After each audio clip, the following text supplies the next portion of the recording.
নমস্কার বন্ধুরা, শ্বশুর বৌমা রান্নাঘর অ্যান্ড ব্লগ চ্যানেলে সকলকে স্বাগত।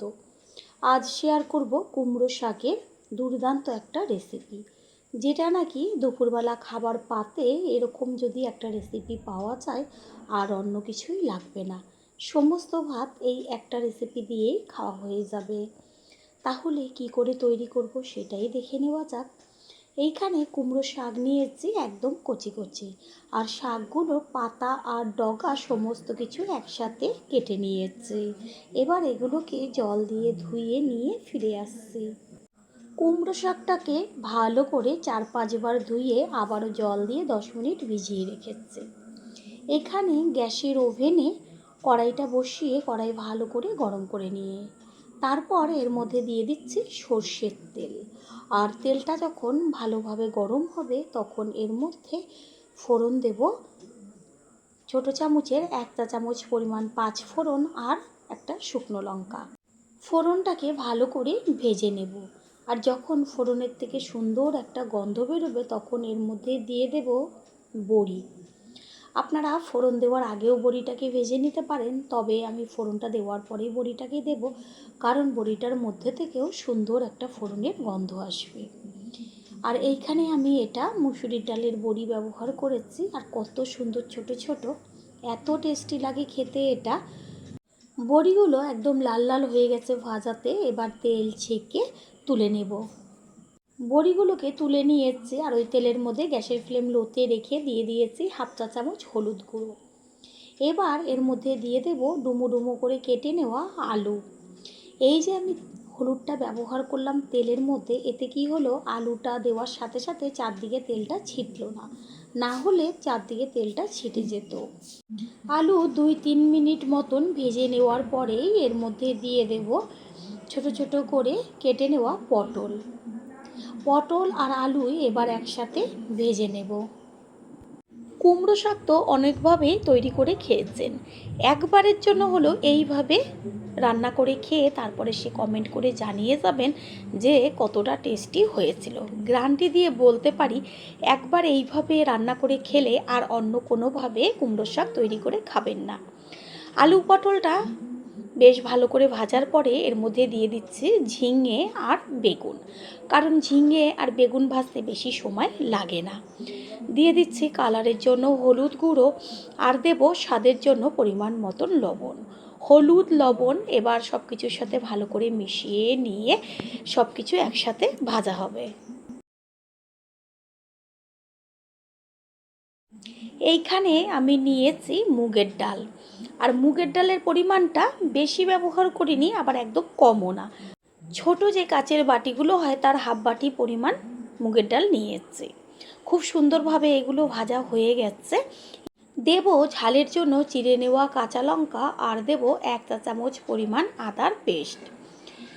আদা আর কাঁচা লঙ্কাটা সবজির সাথে ভালো করে মিশিয়ে নিয়ে তারপর গ্যাসের ফ্লেম তো লোতেই আছে, না হলে পুড়ে যাবে। আদার খুব সুন্দর একটা ভাজা গন্ধ বেরোচ্ছে। ঠিক এই সময় এর মধ্যে দেব ওই যে মুগের ডালটা আমি রেখেছিলাম, সেটা 4-5 বার ভালো করে জল দিয়ে ধুয়ে নিয়ে জলটাকে ঝরিয়ে তারপরে ডালটা এর মধ্যে দিয়ে দেব। ডালটা আমি কোনো রকম ভাজাভাজি করিনি, কাঁচা ডালই জল দিয়ে ধুয়ে ব্যবহার করেছি। সবজির সাথে এবার মুগ ডালটাকে ভাজা হবে 2-3 মিনিট মতন। বেশ গ্যাসের ফ্লেম লোতে রেখে ডালটাকে সবজির সাথে ভেজে নিয়ে তারপরে এর মধ্যে দিয়ে দেব কুমড়ো শাকগুলো।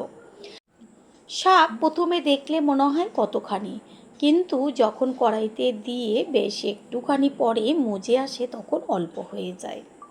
আমি অর্ধেকটা শাক দিয়েছি, তারপরে একটু নেড়ে চেড়ে নিয়ে আর যে অর্ধেকটা শাক রয়েছে সেটা আমি এর মধ্যে দিয়ে দেব। অর্ধেকটা শাক দেওয়ার পরে ভালোভাবে সবজির সাথে শাকটাকে মিশিয়ে নিয়ে তারপরে আরও অর্ধেক শাকটা রয়েছে সেটাকে দিয়ে দিলাম। এবার গ্যাসের ফ্লেম একটু হাই করে দেব। পুরনো বন্ধুদের সবসময় আমাদের পাশে এইভাবে ভালোবেসে থেকে এগিয়ে নিয়ে যাবার জন্য অনেক অনেক ভালোবাসা। কুমড়ো শাকটা যেহেতু একদমই কচি, সেই কারণে হতে বেশি সময় লাগবে না, আর সবজিগুলো তো ভাজাতেই অর্ধেকের বেশি সিদ্ধ হয়ে গেছে। ঠিক এইভাবে গ্যাসের ফ্লেম হাই করে প্রথমে শাকটা দেওয়ার পরে সমস্ত জলটাকে টানিয়ে নিতে হবে। কতটুকু শাক হয়ে গেল দেখাই যাচ্ছে। শাকের মধ্যে থাকা সমস্ত জল টেনে গেছে। এবার এর মধ্যে দিয়ে দিচ্ছি উষ্ণ গরম জল, একদম অল্প পরিমাণ। এই যে ডালটা দেওয়া হলো, এটা কিন্তু গলে যাবে না, গোটা গোটা থাকবে, আর খেতে এত ভালো লাগবে, এর স্বাদ কখনোই ভুলতে পারবেন না। একটু ঢাকনা চাপা দিয়ে দেব। 5 মিনিট বাদে ঢাকনাটা সরিয়ে দিয়ে গ্যাসের ফ্লেম হাই করে তারপর খুন্তি দিয়ে একটু ভালো করে ওপর নিচ করে নেড়েচেড়ে দিয়ে তারপরে এর মধ্যে দিয়ে দেব ভেজে রাখা বড়ি। বড়িটা দিয়ে মিশিয়ে নেব। প্রথমবার যারা আমাদের চ্যানেল ভিজিট করছেন তাদের আন্তরিক শুভেচ্ছা ও অনেক ভালোবাসা।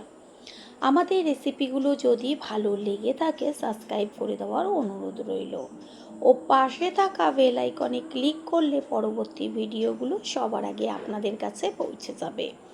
সমস্ত কিছুর ব্যালেন্সটা ঠিক রাখার জন্য এর মধ্যে দিয়ে দিচ্ছি বড় চামচের হাফ চা চামচ পরিমাণ চিনি। অবশ্যই চিনিটা ব্যবহার করবেন। চিনিটাকে ভালো করে মিশিয়ে নিয়ে শাকটা একটু খুন্তি দিয়ে বেশ ভেঙে চুরে দেব। এটা বেশ একদম শুকনোও হবে না, একদম পাতলা ঝোলও হবে না, একটু গামাখা হবে, বেশ হালকা একটু ঝোল ঝোল থাকবে, ঠিক সেরকম পর্যায়ে নামাতে হবে। গরম গরম ভাত দিয়ে এর স্বাদ কিন্তু ভুলতেই পারবেন না খাবার পরে। রুটি দিয়েও ভালো লাগবে এটা খেতে। বন্ধুরা, আপনারা যেইখান থেকে ভিডিওটি দেখছেন অবশ্যই কমেন্টের মাধ্যমে জানাবেন। আপনাদের ধন্যবাদ জানাতে পারলে সত্যিই আমরা ভীষণ ভীষণ আনন্দিত হব। কুমড়ো শাকটা একদম তৈরি হয়ে গেছে, আর ডালগুলো ভেতরটা নরম হয়ে গেছে, ওপরটা পুরো গোটা রয়েছে।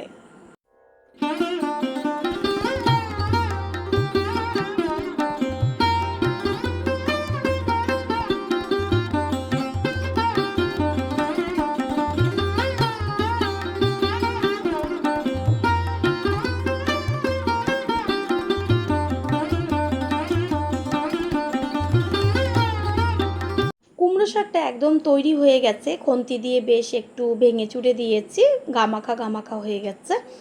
আর টেস্টটা আরও টেস্টি হবার জন্য এইখানে দিয়ে দেওয়া হলো 2 চা চামচ পরিমাণ কাঁচা সর্ষের তেল। অবশ্যই কাঁচা সর্ষের তেলটা দেবেন, যেহেতু মুগ ডাল দেওয়া রয়েছে। ভাবতে পারছেন কতটা টেস্টি হবে। গ্যাস অফ করে দিয়েছি আর তেলটাকে মিশিয়ে নিয়ে একটুখানি ঢাকনা চাপা দিয়ে দেব।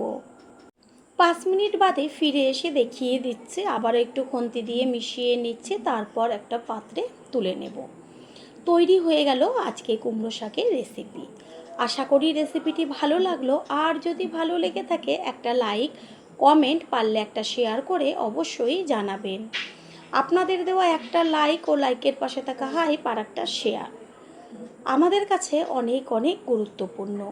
All friend, thanks for watching my video. আপনারা সকলে ভালো থাকবেন, সুস্থ থাকবেন। আবারও দেখা হবে অন্য কোনো রেসিপির এপিসোডে।